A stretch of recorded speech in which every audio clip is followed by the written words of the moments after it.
it's a nice gesture from UEFA. It's the least they could do. Yeah. But I don't think it's enough because Liverpool supporters, thousands and thousands of them, on that evening and that night had a truly terrible experience. The way they were treated by the French authorities, Yeah. the number of them who were tear gassed, who were pepper sprayed, who were crushed, who were scared about their safety, who had panic attacks, asthma attacks. Just giving them their money back for their ticket, I don't think is enough. They went through a truly horrendous experience. What about the costs of getting to Paris and getting home? The money they spent when they were out there, their accommodation costs as well. So look, UEFA, okay, you've done the minimum. The minimum you could do is to refund this money. I think if you work it out, almost 20,000 Liverpool supporters can get their money back. If you work out that the average ticket price at that final was £100 a ticket, it's going to cost UEFA £2 million.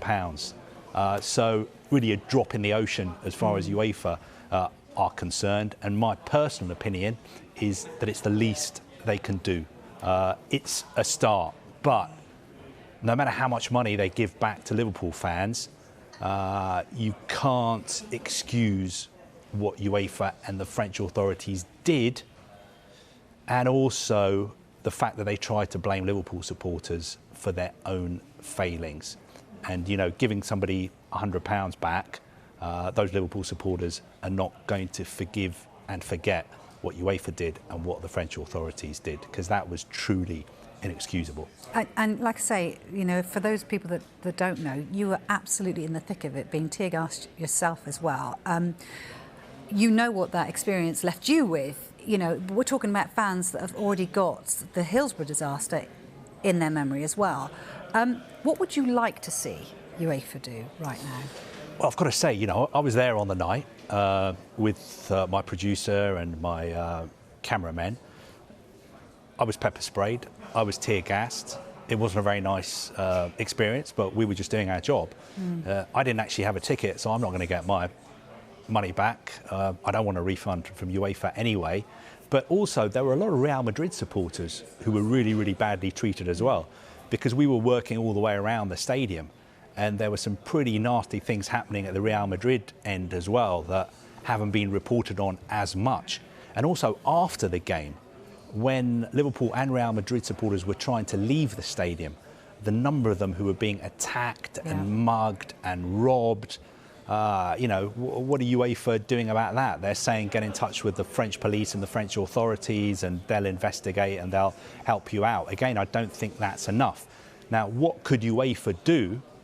I think specifically for the fact that they tried to blame Liverpool supporters, especially considering the history of what happened at Hillsborough, that a lot of people would say that the UEFA president, Alexander Ceferin, should have resigned. A lot of people, especially Liverpool supporters, politicians, have said that that would have been the appropriate response. Obviously, that is not going to happen. Look, Kaveh, stay there because we're going to get some more on this now. We're going to speak to the MP for Liverpool, West Derby, Ian Byrne, who's one of those fans caught up in the awful scenes at the Champions League final last year. Good afternoon to Ian. Just give us your reaction, first of all, to today's news. Good afternoon. My reaction much was what's just being said. It's for me. We've gone from getting blamed for what happened in Paris from UEFA to now an acknowledgement that where the blame should lie, and that was reflected in the report 2 weeks ago. But also, the refund for tickets, which means really nothing. What we want and what we fought for since the night of Paris was truth and justice around the events. We've got 21 recommendations within the report. I personally believe Ceferin should have resigned, and there should be others within that organisation that resign for the safety of all fans in Europe.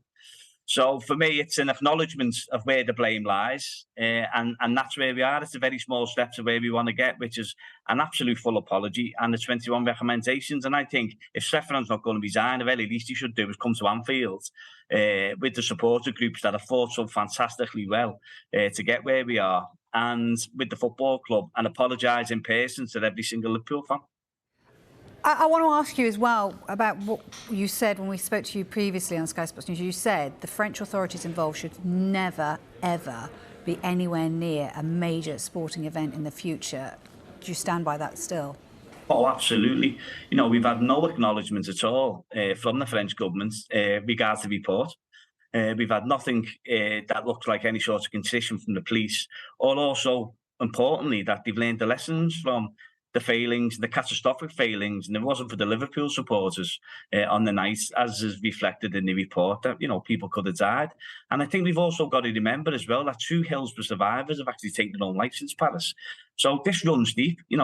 Everything that was caused by the French authorities and UEFA, what we need is the positive actions, because for me, the legacy would be making the game safer for the supporters right across Europe, because this could have happened to any football club, any set of supporters. So for me, it's about ensuring that Liverpool football and Real Madrid football supporters' names are cleared, and also that we make it a far safer environment to be a football supporter in. And France, while it stands now, should never ever hold a major sporting event. And I'd encourage everybody to reflect that, because I certainly wouldn't be going to Paris again at a major sporting event while they're not looking as though they've learned any lessons.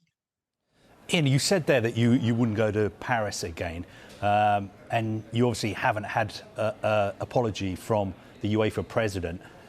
What about this year's final? If Liverpool do get to the Champions League final this time round, would you advise Liverpool supporters that it would be safe for them to go to a big major final that's been organised by UEFA again? That's a really good question, and in all honesty, how can we have any confidence if the same people that are in charge are organising it in Istanbul? And that's a real concern, not just for the Liverpool supporters, but for all supporters in the UK and across Europe. If the same people are in charge of the safety arrangements and the same people are going to be in charge of holding that event, and they were so catastrophically let us down, so catastrophically in Paris, how can we have any confidence? And that's why, I wrote to Saffron, no response. Wrote to Macron, no response as yet. And also, we need to learn a lot more from our football association as well on this, because they're our representatives in the whole UEFA. So they should be holding to account, because quite possibly we will have an English club in the final in Istanbul. So again, my concern really is that the people who run UEFA at the moment aren't capable of holding a major sporting event. I just want to talk to you. You spoke there about you wrote to the French president, didn't you, Emmanuel Macron, last month, and you demanded an apology, an official retraction of slurs made against Liverpool fans. You say you haven't had a response. Are you going to follow that up? Because I guess that's a month now. Yes, we will be following up. We've given an opportunity, and we'll keep going. We've kept going since the night of Paris. And we've got to where we've got now, where, it's a full exoneration of the Liverpool supporters within that report, which came out 3 weeks ago from the independent panel.